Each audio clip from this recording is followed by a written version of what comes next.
खिंची होंगी क्या बनी नहीं भाई, मैं खुद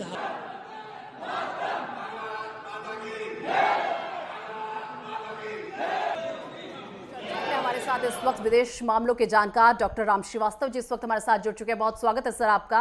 किस तरीके से देख रहे हैं, यूक्रेन यात्रा पर हैं प्रधानमंत्री नरेंद्र मोदी, और किस तरीके से यूक्रेन और भारत के संबंधों को आप इस वक्त देख रहे हैं?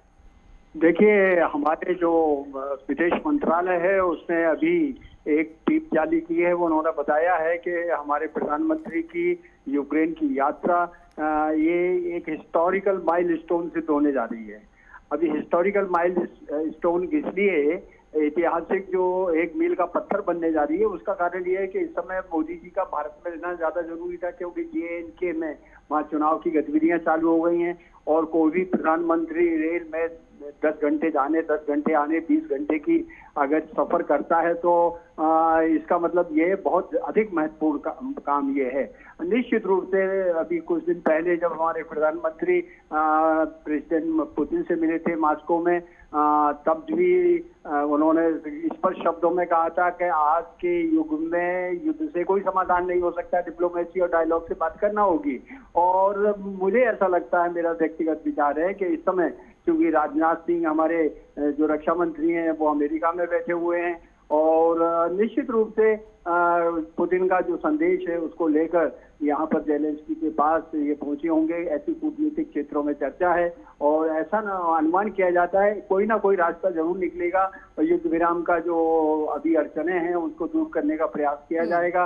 रहा सवाल भारत का अपना स्वार्थ यूक्रेन में भी है और रूस में भी है। रूस हमारा बहुत यानी एक बहुत ही पुराना और घनिष्ठ मित्र है और यूक्रेन से हमारे व्यापारिक संबंध थे और अभी भी भविष्य में उनको पुनरावृत्ति उनकी हो सकेगी, क्योंकि हमारे यहाँ AN-31 जो भारी भरकम फौजी उपकरणों को लेकर सियाचिन और दूसरी जगह जा सकता था, उसके जो कुछ पार्ट्स हैं वो यूक्रेन से बन के आते हैं। यूक्रेन में जो मेटलर्जी का डेवलपमेंट है वो काफी सक्षम था। वो पुराने जमाने में सोवियत संघ के जमाने में जो वहाँ नींव पड़ी थी उससे जो है गैस टरबाइन के जो इंजन हुआ करते थे जो हमारे जंगी जहाजों में यूज हुआ करते थे, 60,000 करोड़ का एक कॉन्ट्रैक्ट ये युद्ध होने के पहले से वहां पर पड़ा हुआ था। अब उस फैक्ट्री को रूस ने बर्बाद कर दिया है बमबारी करके। तो हमारा प्रयास ये रहेगा कि वो नो हाउ लेकर हम भारत में आत्मनिर्भर भारत योजना के अंतर्गत उन गैस टरबाइन का यहाँ पर प्रोडक्शन शुरू कर दें, ऐसा मेरा अनुमान है। निश्चित रूप से ये यात्रा प्रधानमंत्री की देश के हित में है, अंतर्राष्ट्रीय मानवता के समुदाय के हित में है, क्यों युद्ध की विभीषिका से यूक्रेन जो है लगभग बर्बाद होने की कगार पर आ गया है। इधर इजराइल और हमास में भी देखिएगा गाजा पट्टी पूरी की पूरी बर्बाद हो गई है। तो निश्चित रूप से पुनर्निर्माण के लिए भारत उनकी क्या सहायता करता है।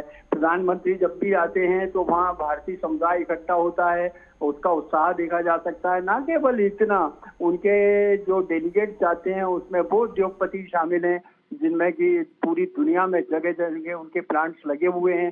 तो यूक्रेन के युद्ध समाप्ति के बाद पुनर्निर्माण में भारत क्या सहयोग करेगा इसकी भी संभावनाएं देखी जा सकती हैं। तो निश्चित रूप से यह जो और आज का दिन इसलिए महत्वपूर्ण है कि 1 साल पहले आज के दिन 6:03 पर चंद्रमा पर चंद्रयान-3 पहुंचा था। ऐसे मौके पर प्रधानमंत्री अगर यूक्रेन गए हैं तो निश्चित रूप से ये एक बहुत महत्वपूर्ण ऐतिहासिक मील का पत्थर सिद्ध होने जा रहा है। उनकी यात्रा की शुभकामनाएं भारतवासियों की ओर से मैं आपके माध्यम से उनको भेज रहा हूं। और सर वहीं अगर बात कर ली जाए, देखिए पीएम मोदी का ये दौरा इसलिए भी खास हो जाता है क्योंकि 24 फरवरी 2022 में जब रूस ने यूक्रेन पर हमला किया था उसके बाद नाटो के अलावा किसी अन्य देश ने यूक्रेन का जो है दौरा नहीं किया था, इसलिए ये काफी खास हो जाता है ये दौरा भी। निश्चित रूप से ये बहुत महत्वपूर्ण दौरा है। इस समय देखिएगा अंतर्राष्ट्रीय समुदाय जो है, नाटो के देश भी जो है पूरी तरह से थक चुके हैं। ये कब तक वो यूक्रेन को मदद करते रहेंगे। ना केवल इतना, अगर रूस की भूमि पर अगर नाटो के सैनिक उतर गए या किसी तरह का उन्होंने युद्ध को प्रोत्साहित किया, तो ये निश्चित मानिए कि यूक्रेन तो अपनी जगह है, नाटो के देशों को पर भी जो है रूसी सेना आक्रमण कर सकती है, नाभिकीय हथियारों का उपयोग कर सकती है। ऐसी स्थिति में पश्चिम के देशों के लिए ये आवश्यक हो गया है कि ये युद्ध विराम जल्दी से जल्दी हो।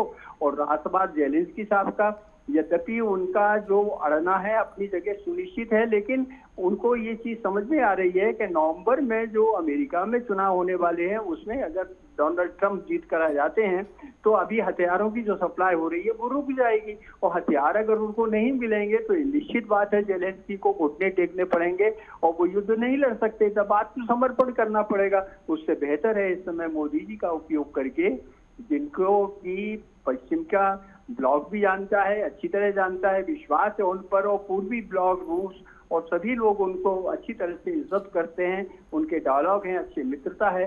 तो मुझे पूरी संभावना लगती है कि इस महत्वपूर्ण यात्रा में मोदी जी कोई ना कोई और कुल मिलाकर अगर आज के परिदृश्य में देखा जाए तो भारत हर एक देश के लिए काफी खास जो है मान सकते हैं, काफी खास हर एक महत्व जो है भारत का देखने को मिलता है। फिलहाल बहुत शुक्रिया आपका हमारे साथ जुड़ने के लिए और तमाम चर्चा हमारे साथ करने के लिए।